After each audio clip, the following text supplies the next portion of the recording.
and welcome to Noble Character Crafts. My name is Amy and I'm coming to you from eastern Nebraska, where I live with my husband and our 5 children. Today is Friday, March 28th, 2025. A huge welcome to any new or returning viewers. Thank you so much for joining me today. I hope that you really enjoyed this episode.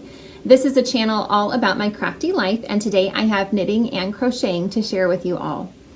I will have links to the places that you can find me in the description box below, as well as the show notes for this episode. I am hosting a year-long make-along on Instagram called the Make 9 2025 Mal. That's for you to join in the Make 9 challenge, where you can choose 9 projects that you would like to work on this year, make a grid of those 9 projects, post it to Instagram, and then anytime that you post a picture of one of your works in progress or one of your finished objects from your board, you can include the hashtag Make92025Mal, and that will enter you in the drawing to win a prize, which I draw periodically throughout the year.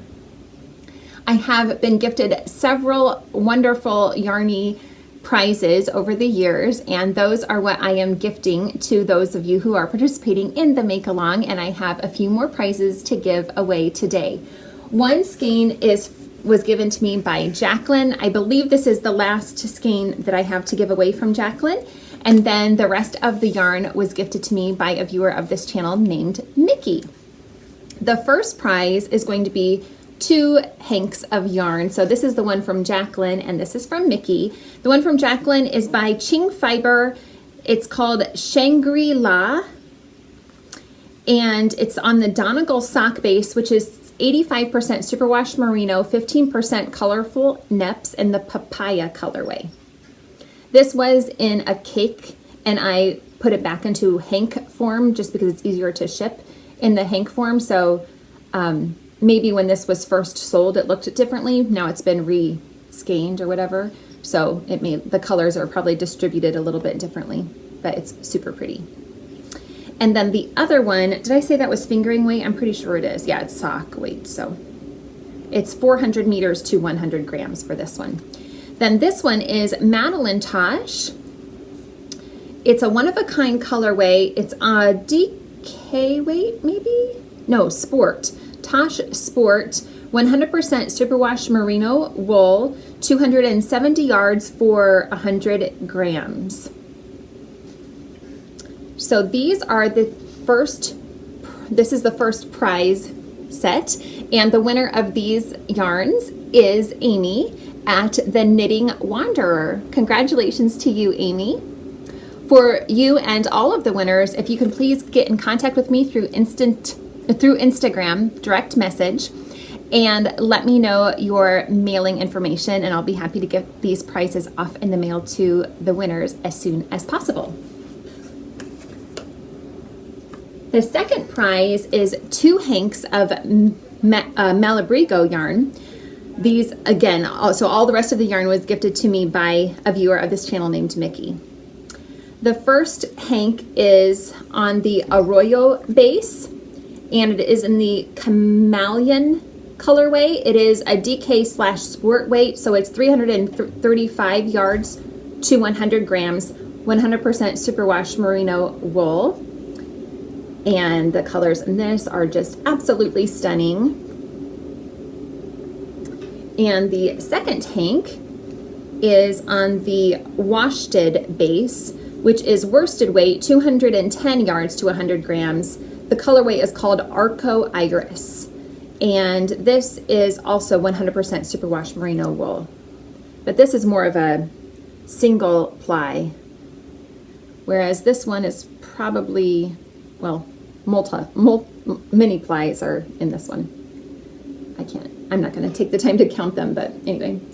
Both of these are so beautiful, though. I just love the colors in these Malabrigo yarns. The winner of these is Rosalba at Rosalba B Knitting. Congratulations to you, Rosalba. The third prize are these 2 hanks. The first one is Sueno Tweed by Haiku.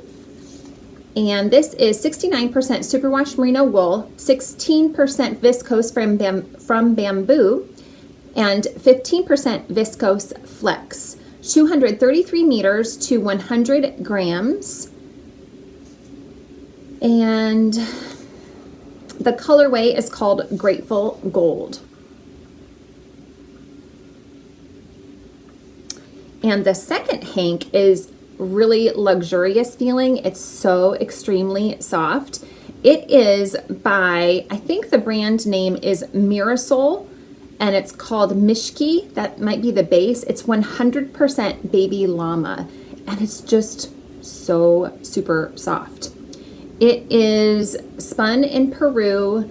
This is a 50-gram hank, and it has 75 meters or 82 yards to the 50 grams. It's shade number 109. So the winner of these two hanks is Rebecca at Becca_RB_. Congratulations to you, Rebecca. And the last prize are these two hanks. One hank of Cascade 220. The color number is 7805. This is 100% Peruvian Highland wool, 220 yards to 100 grams. So that's worsted weight, I believe. And yeah, I think that's all the information for that one. And then the second hank is by TL Yarn Crafts Ken Yarn, hand-dyed fiber in Providence, Rhode Island. The colorway is denim. It's on the Cumulus bulky base, which is 80% superwash merino wool, 20% nylon, 76 yards to 100 grams. And the winner of these two is Lynn at Four Pines Knitting. Congratulations to you, Lynn. Congratulations to all the winners.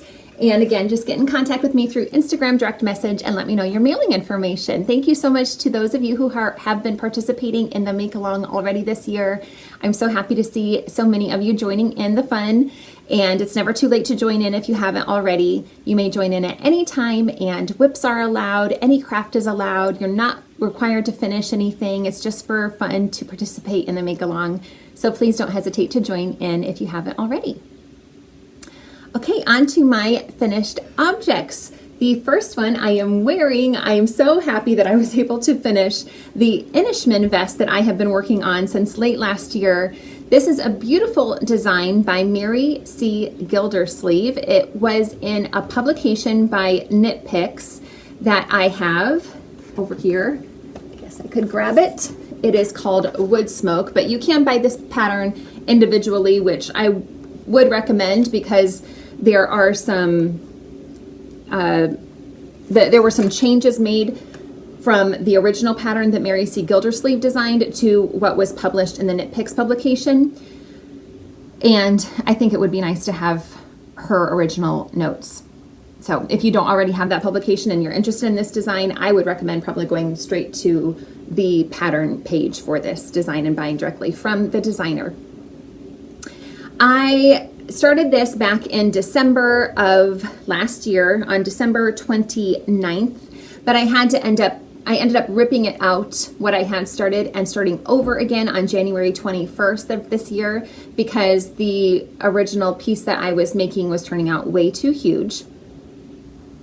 The gauge for this pattern is very tight for the recommended yarn. It recommends worsted weight yarn and a gauge of 24 stitches to 4 inches, which is very tight, using US 6 4mm needles. I was not able to get that gauge, which is not surprising to me because I'm a very loose knitter, and I ended up going down to sport weight yarn. So the yarn that I used is a discontinued yarn from Knit Picks called Knit Picks Upcycle Alpaca Blend Sport Weight in the Squirrel colorway. It is 33% alpaca, 34% wool, and 33% acrylic. I used US 4 3.5mm needles, and I ended up knitting the smallest size, but my gauge was still looser than the original. My gauge ended up being 22 stitches to 4 inches. I restarted this on January 21st and then finished it on March 25th. I knit the body to 10 inches. It's knit from the bottom up, flat because it's a vest. And I knit it 10 inches, so from the bottom up to the armholes, I knit it for 10 inches. The recommended length to knit the body is 13 inches, so I shortened it by 3 inches because I wanted more of a cropped fit, but really it's not that cropped. I'll stand up in a minute so you can see how it fits me better. But I don't feel like it's really a cropped fit on me, but I'm pretty high-waisted. Anyway, I also added an I-cord edging to the sleeve openings, which is one of those design elements that was taken out when published in the Knit Picks publication. It was Mary C. Gildersleeve had originally intended for there to be an I-cord edging along the sleeve holes, and for some reason it was taken out when the pattern was published. But in the Ravelry comment section for this pattern, Mary C. Gildersleeve has added some notes about how to add in that I-cord edging. So that's what I did. There's an option to add buttonholes, and I did add buttonholes onto the garter stitch button placket area here. According to the pattern, there's an option in the pattern to add those or leave them out.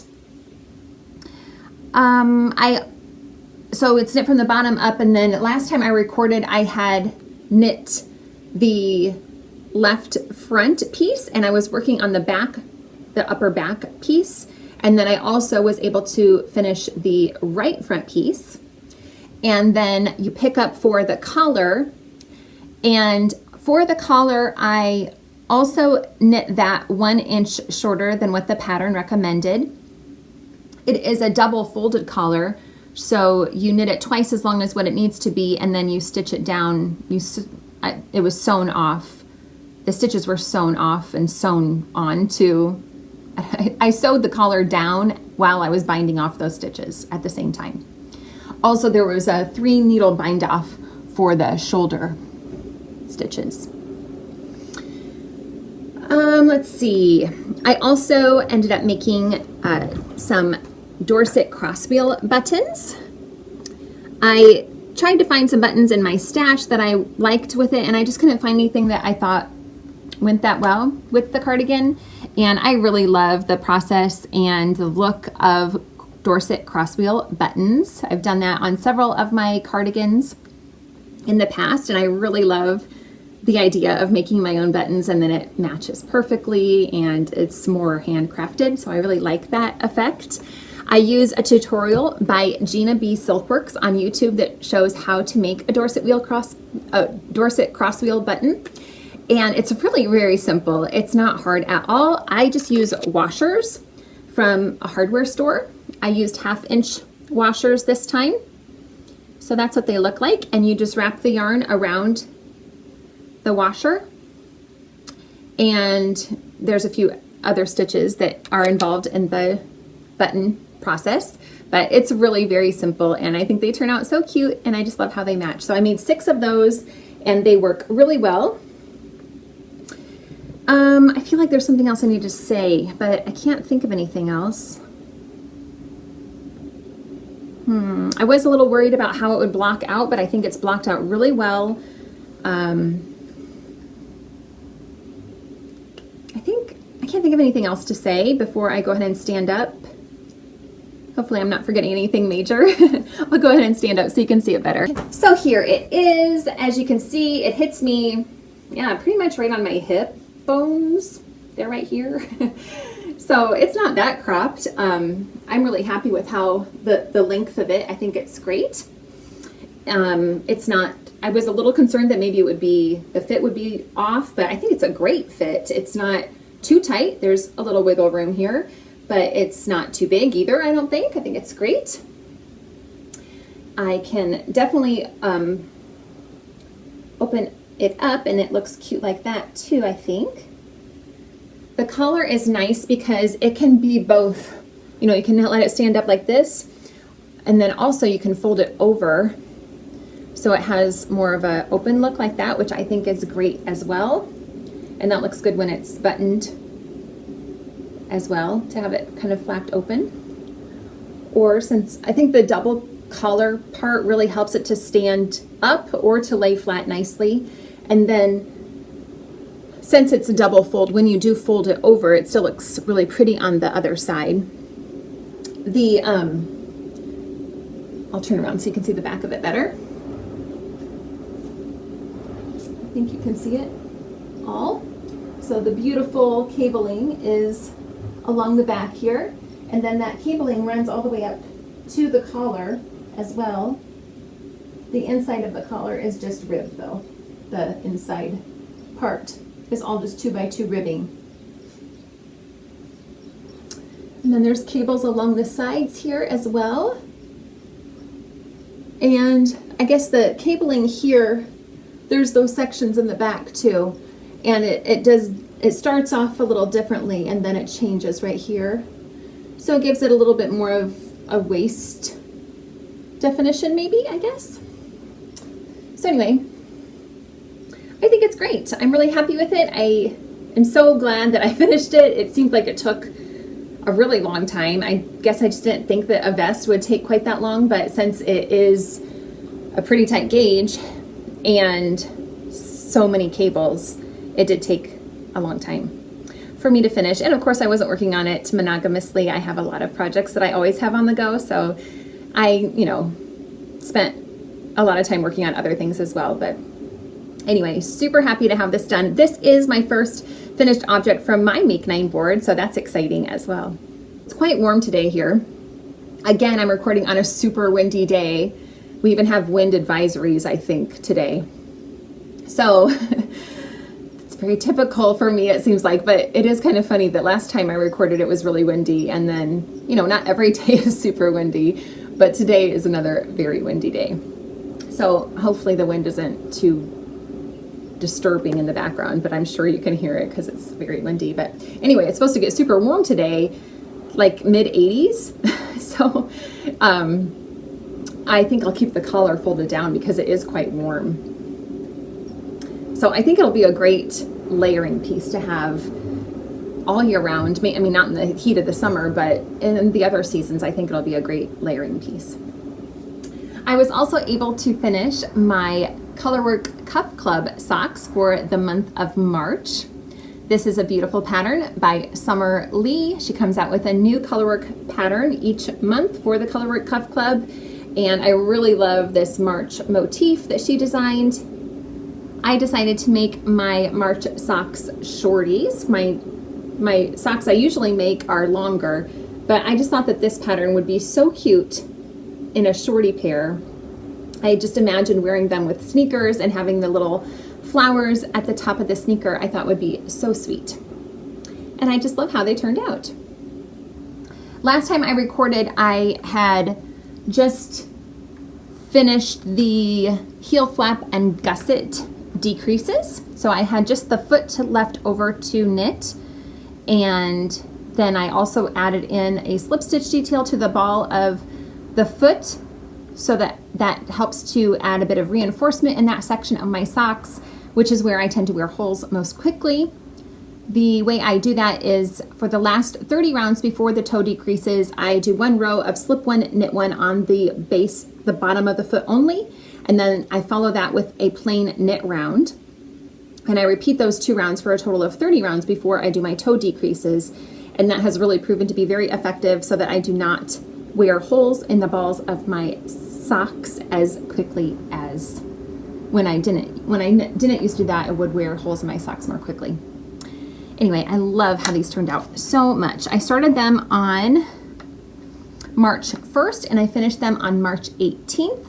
I cast on 60 stitches using US 0.2 millimeter needles, did 2x1 ribbing for 12 rounds, and then this sock is a little bit different than her other Colorwork Cuff Club designs because the stitch count is a little bit, the motif design is wider than her normal motif design. And so the stitch count has to vary a bit. So the stitch count, I increase my stitches then to the large stitch count size, which is more than what I would normally do.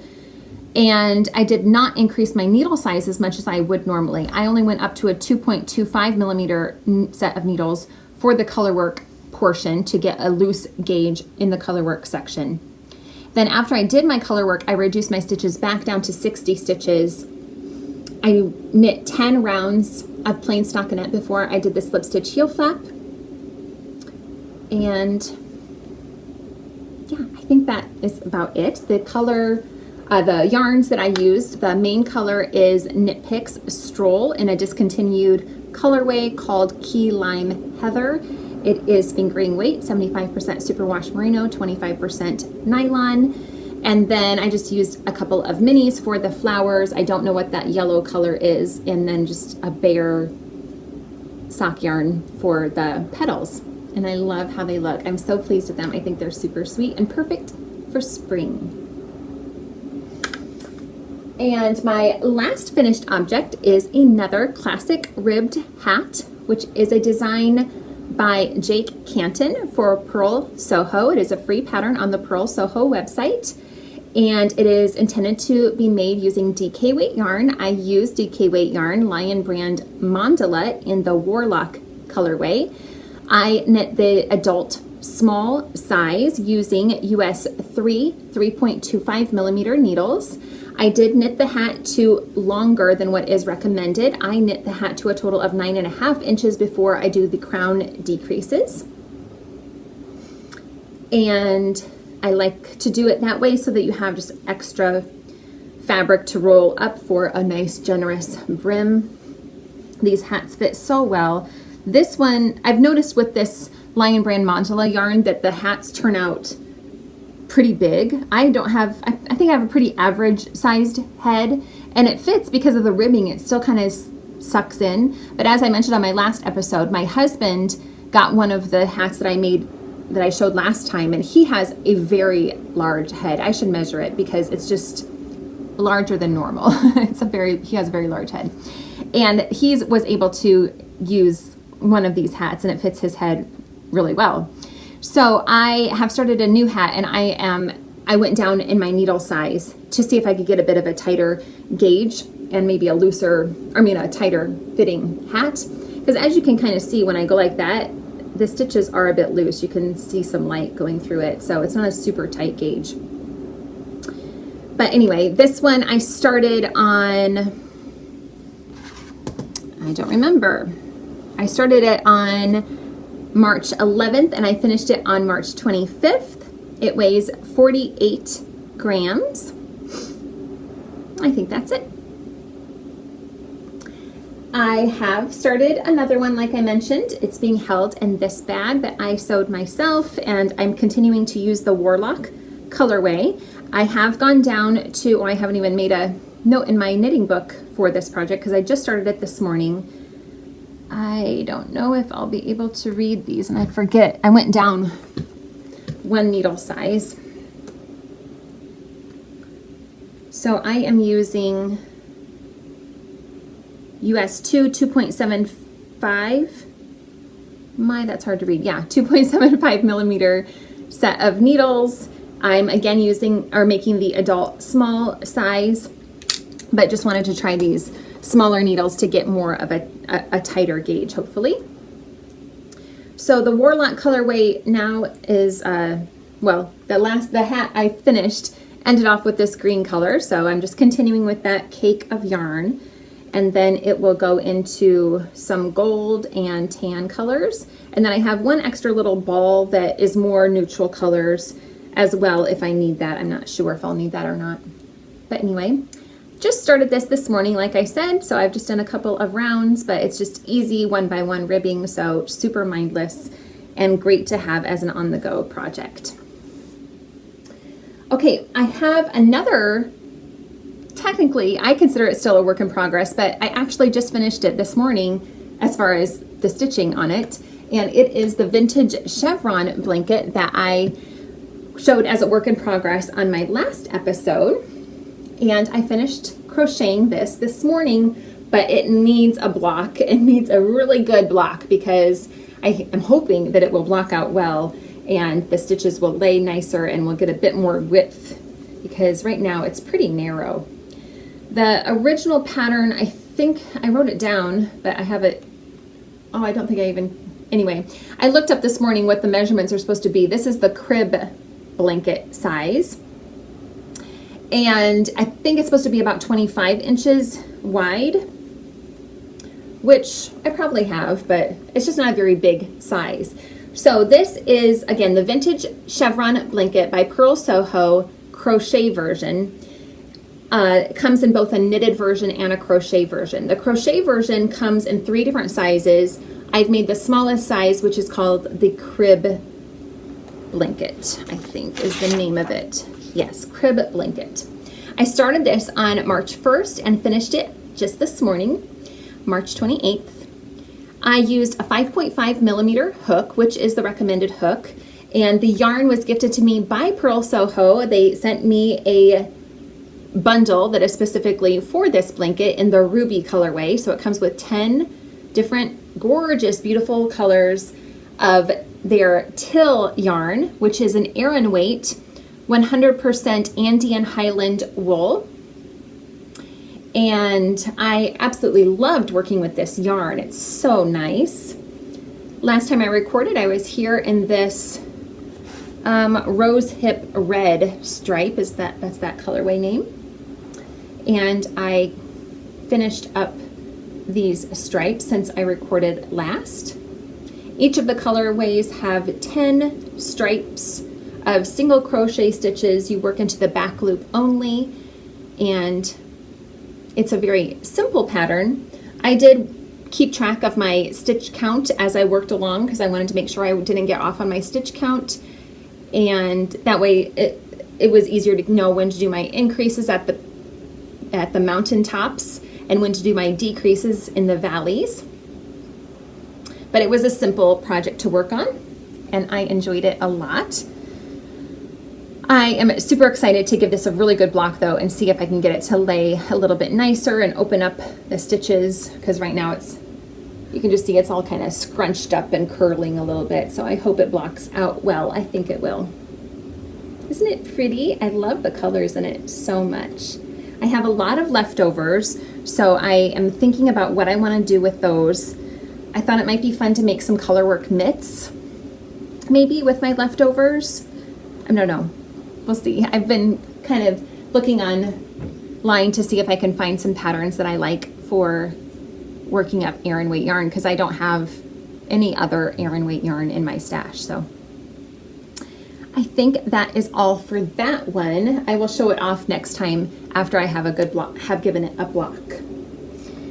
The other blanket project that I am working on is a hexagon motif baby blanket. It is a design from another book in my collection. Ooh, bit of a stretch to my bookshelf over there. It is from this Crochet Kaleidoscope book by Sandra Ang. It is number 77 from this book. And I have made just 6 more motifs since I recorded last. I'm using DK weight yarn, all acrylic, in 8 different colorways. Is that right? 1, 2, 3, 4, maybe 9. Maybe 9 different colorways. I've gone over them in past episodes, and they'll be in the show notes if you're interested. But I am using all DK weight 100% acrylic yarn. I'm using a 4 millimeter hook. I am changing up my color combinations for each of these little hexies. I'm planning on making enough hexagons to make a baby blanket size, and then I'm going to sew the motifs together when I'm all done. And I'm planning on keeping it in a hexagon shape, so the blanket will actually be in the shape of a hexagon. I'm using a main color, which is called Powder by Deramores Studio Anti-Pilling DK. And that's in the powder colorway. I'm using that main color for the 3rd round and the 6th round. There are 6 rounds total in each motif. So they have a bit of, that's something that is the same for each of the motifs. But the other colors I'm switching out, so no 2 hexagons are exactly alike, which is really fun. So I've made 6 more of those since I recorded last, and that's going well, I still have to make, I think, about 20 or so more. So we'll see how quickly I get that work done. But right now, I have a few more projects to share with you, but really my works in progress right now are very manageable. I just have that hexie blanket and then this cardigan that I'm going to show you next. And lastly, I have a few other projects, but I'll explain that when I get to it. My next project, I've moved to this beautiful project bag that I got as a prize from Emily of Salt City Knits, and it was gifted to her by Susan of Delightful Works, and I won it in a knit along that Emily hosted last year, I believe. And I moved this cardigan project to this bag because it's at a really easy stage right now. This is a free pattern called Saga by Venkia Ruwal. It was put out by Yarbo. I'm making a ton of modifications to this pattern. It calls for sport weight yarn, which I am using. I am using two different kinds of yarn. The main color I'm using is by Columbia Minerva in the Skylark line. And the main color is called Charcoal, so that's this dark charcoal color. That's 50% virgin wool, 50% nylon. And then the dark gray is also that same brand that is called Dark Oxford. And then the other three colors are all Knit Picks Wool of the Andes Sport Weight. The green is called Pampas Heather, the pink is Blossom Heather, and the white is just called White. Those are all 100% Peruvian Highland wool. I am using more colors than what is recommended in the pattern because I'm using up stash, trying to work up a lot of, well, I had a bunch of these sport weight yarns and I wanted to work them up together in a Colorwork cardigan.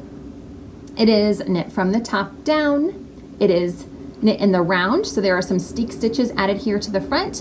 When I am done, I will cut it open and add in a button band. Last time I recorded, where was I? Okay, on the body, I was up here.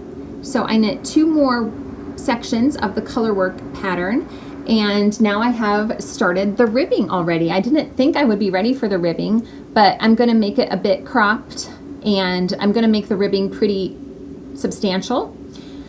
And so I'm just doing one by one ribbing on the bottom here at this point. So that's why I have it in this bag, because now I can kind of transport it around. I had been carrying it around in a basket, but now I could take it on the go if I wanted to. For the sleeve, as you can see, I've started one sleeve. Last time I recorded, I had just finished the Colorwork section, and according to my calculations, I didn't have enough yarn to continue any more Colorwork because I wanted both the body and the sleeves to match. So I started doing just plain stockinette using the main color, but I do not like how this is looking. I just don't like the jarring change of going from the Colorwork to the plain stockinette. Also, I didn't change my needles, and I should have, but I like working on these short circulars for sleeves, and I didn't have a smaller size available in the short circulars. Maybe I could have used one of my interchangeable sets, but anyway, I just thought, oh, it'll be okay, I think. But my gauge is a lot looser just doing plain stockinette instead of Colorwork. So I didn't like that anyway, but then I decided that I didn't like the looks of that either. And since I'm already done with the body, I think I do have enough yarn to continue at least a few more sections of Colorwork on the sleeves. So that's what I'm going to try to do. I'm going to rip this back, and well, probably what I'm going to do first is go onto the second sleeve and get them to match, and then do one section at a time so that I can make sure I don't run out of yarn for one sleeve when I've already knit the other one. So I'm going to try to continue with the Colorwork on the sleeves a little bit longer than I did on the body, and we'll see how far I can get with Colorwork on the sleeves. I'm not sure if I'll be able to get a full length sleeve. Maybe I'll make a 3/4 length sleeve, or maybe I'll make an extra long ribbing using the main color. I'm not sure, but I'm going to do a little bit more Colorwork on the sleeves. That's where I'm at right now. So I'm really enjoying this one as well, but I haven't worked on it a ton recently anyway. But again, it's nice to have another project that is easy to take on the go. Okay, my last whips are kind of in their own little category. There's a whole bunch of them, and they're all being held in this beautiful big basket that I thrifted a while ago. My daughter is involved in a girls group called American Heritage Girls, and for one of the badges that her group is trying to earn, there is a part of that badge requirement where you can learn to knit. And so I have volunteered to teach her group how to knit.